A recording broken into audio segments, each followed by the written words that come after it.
Guys, welcome back to the channel, and actually I was about to record the end of the video, but I ran into a big problem and it's probably the beginning of the video. So welcome back to the channel. My name is Mark and this is the Fiat Stilo multi-wagon Abarth which we are building, and I got the engine running. It was a very productive day, but I've ran into a very big problem. Let me show you what I've done and what we have to do. So let's go. Okay, so let me show you what we have done so far. So in the last video, guys, we installed everything back in the car, like the air filter box, fuse box, battery, coolant, etc. Anyways, off camera I tried to start it, and what happened is that this maxi fuse right here, 60 amps, it originally just 30 amps, but it blew. So I got another one and 20 amps, blew. Got another one, can't see it, but it blew. So 5 uses later I decided, well, there's a big short somewhere, and it only happened when I tried to crank it, so it has to be somewhere in the wiring loom for the starter motor. So but on the first start I had everything started with the wiring loom and the starter motor, but I also later on installed that little guy over there. So I thought, okay, let's undo that wire that runs over the back below the engine to the starter motor, and still the fuse blew. So I then thought, okay, what have I installed, because the car was running. So it was the front of the car with the fan. So I undid the wire for the fan, which is bolted on the bottom of this fuse box, and well, still the fuse went. That led me to the conclusion that the wiring loom, this one here that runs through the alternator and the fuse box, has a short. This is the dodgy wiring loom from the second video, and later on in the other video I installed a different wiring loom because, well, as you can see, this is asking for problems. I installed this wiring loom and the car now runs. So I was okay, cool, it runs, I will explain it in the video, blah blah blah. And then we decided, me and my buddy Tim, to head over to the exhaust. So me and my mate Tim installed the exhaust that runs all the way through there, corner here, and it ends right, hope you can see it on camera, right there. And so we ran into a problem yesterday because the rear silencer, which is the original for the 2.4 with new rubbers in there, is way too short, because this is a station wagon and this silencer is built for the 5-door, the 3-door. So my good friend Tim then welded a long piece over there, and now it fits. What Mark tries to explain is that the exhaust that is now installed on the multi-wagon is the exhaust made for the 3 and 5-door variants.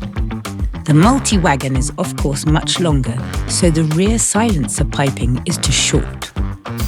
Mark had another 2.4 exhausts, so to keep it close to OEM, we decided to cut the exhaust piping and weld it to the rear silencer.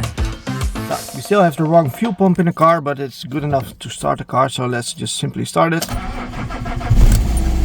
And it runs.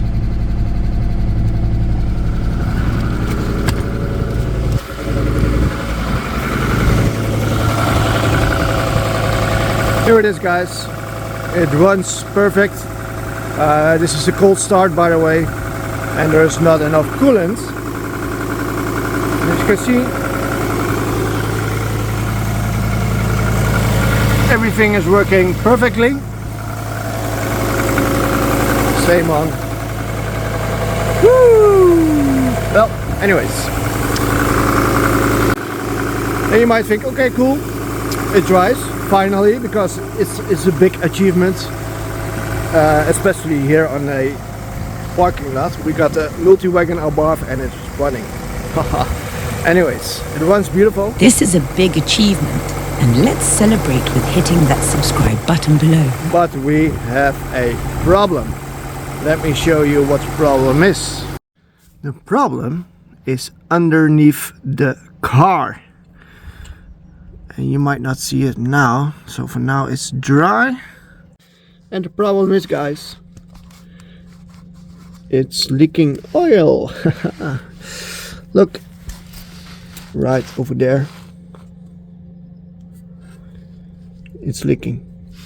And it's leaking between the gearbox and the engine, which means it's probably the crankshaft seal or something with the how do you say it in English, the carter right here where the engine or the oil sits, but it has to be the crankshaft seal because I replaced it, and since I'm not a mechanic, I probably did something wrong, because there's also a small spring that holds it in place, and probably that guy went off the seal, and well, lucky me! Yeah, we have to replace the engine again. Hey, as in, by the way, look, the rest of the car is still looking perfect, but it is what it is, guys. I have to remove the engine from the car again. It is what it is, but it's leaking, and it's leaking. Yeah, it's leaking a lot. So, let's go! It's Sunday, 16th of March, and well, I have to get everything out on a Sunday. Oh, I am so lucky. I really missed this. I really wanted to remove everything again. Not. Anyways, it is what it is. I'm not gonna complain. I'm having fun. Not really at this moment, but hey, remove headlights, bumper, front, fuse box, battery, filter box, coolant, and all the three mounts, and then it gets out, and we've removed the gearbox from the car, fix the leak, get it back in, and drive the car. Let's go. You have seen, and what time was it again? Let's test my non-mechanic skills, because I'm not a mechanic and I'm working on the street. Oh, it's gonna be fun. Let's see how far I get today. Oh, Mark, the clock is ticking, but here we go. With the Brazilian bumper removed from the car, we now can remove both headlights. And with the headlights removed, we can now easily remove the battery tray from the car. So I removed the battery tray, fuse box, air filter box, MEF sensor, which is also located here, and all the wiring is simply put over here.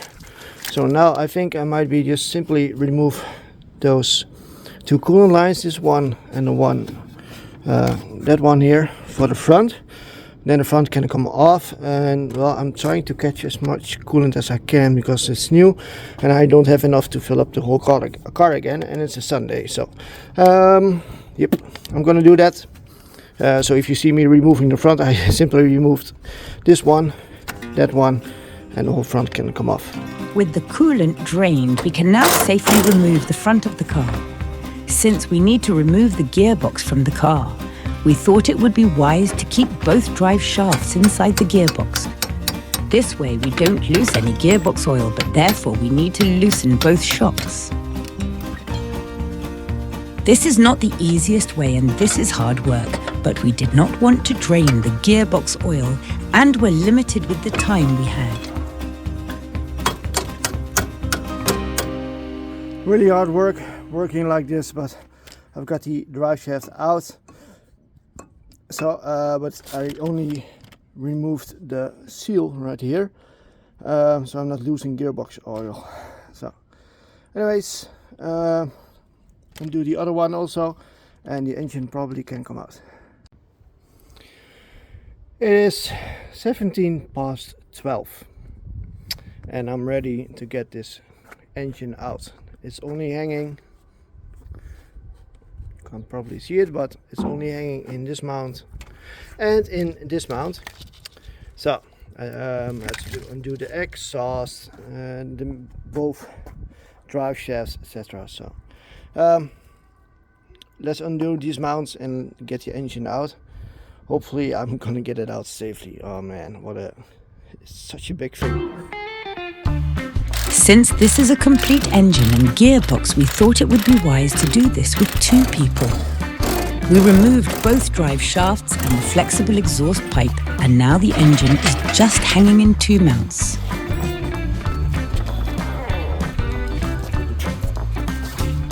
Looking at this, I really get a deja vu moment. I am 100% sure I saw this last week. We got the gearbox removed from the car, and as you can see, it is not leaking from the inside, so it's not the seal behind here, thank God. Now we have to remove the clutch and the flywheel from the car.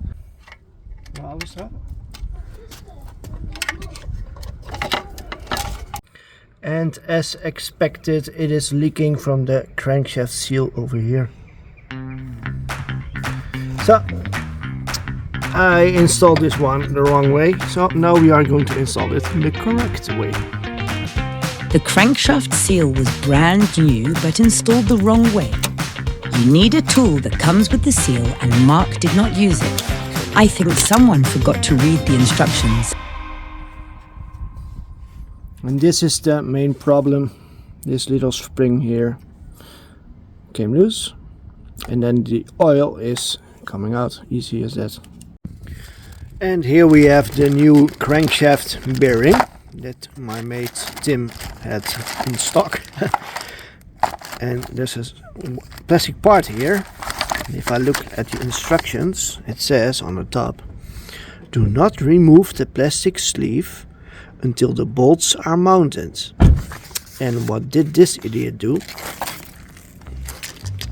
Just install it like this. And it's leaking. We use special sealant underneath the crankshaft seal, otherwise it will leak. This transparent sealant is especially made for this purpose. The seal has to be installed with the plastic tool and bolted to the engine with the correct torque settings. With the seal installed, we can now safely remove the plastic tool from the seal. Now that the seal is installed, we can install the flywheel, pressure plate and clutch on the engine. The center hole for the pressure plate has to be in the middle, otherwise mounting the gearbox will be difficult. As you can see, we have both drive shafts still installed on the gearbox. Doing it like this saves time with the gearbox oil and mounting the shafts. The gearbox weighs approximately 35 kilos and is a job you want to do with 2 people.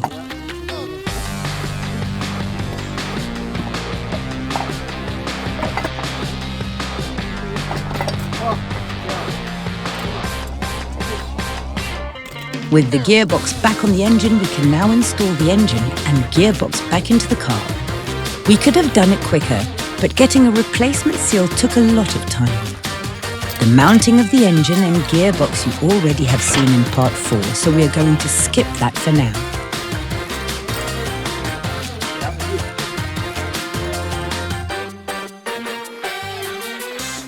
Well guys, we are in the evening at the moment, and I'm at the same, well, it's the same level as we started off this morning. What a ride. I'm tired, I can tell you, I am tired.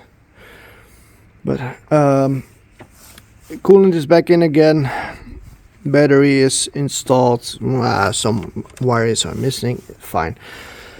Let's see if it will start.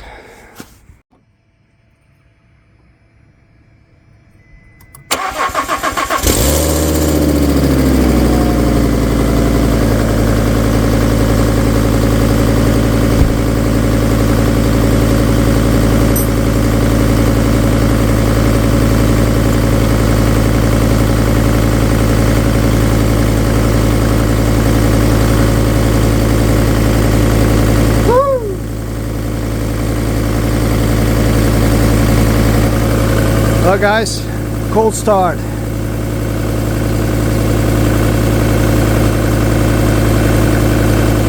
And I think I've got an exhaust leak.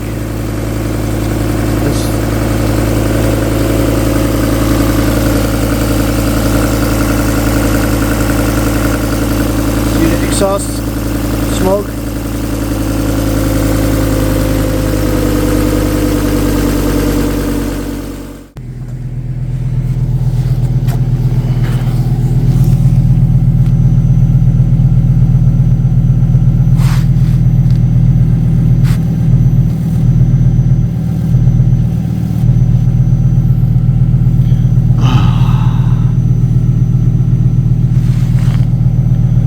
Man, so quiet.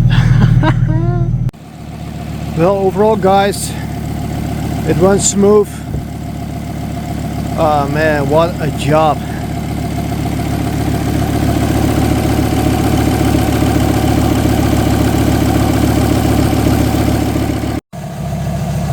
It's running perfectly. Ah man.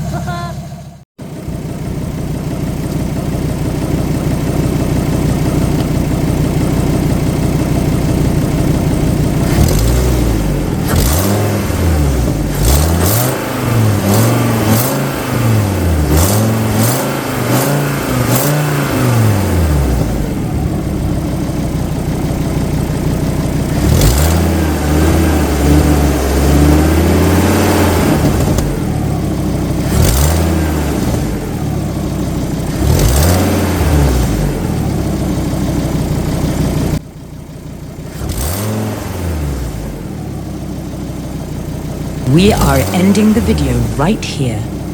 Mark is tired and forgot to record the end of this video. The sound you hear is the exhaust manifold leaking at the catalytic converter, which is a simple fix. Everything you saw in the video Mark and Tim did in just 6 hours' time on a parking space out in the cold. We really hope you like the video and please consider subscribing to the channel so we can grow and get different Italian cars. Thanks again for watching. We appreciate it.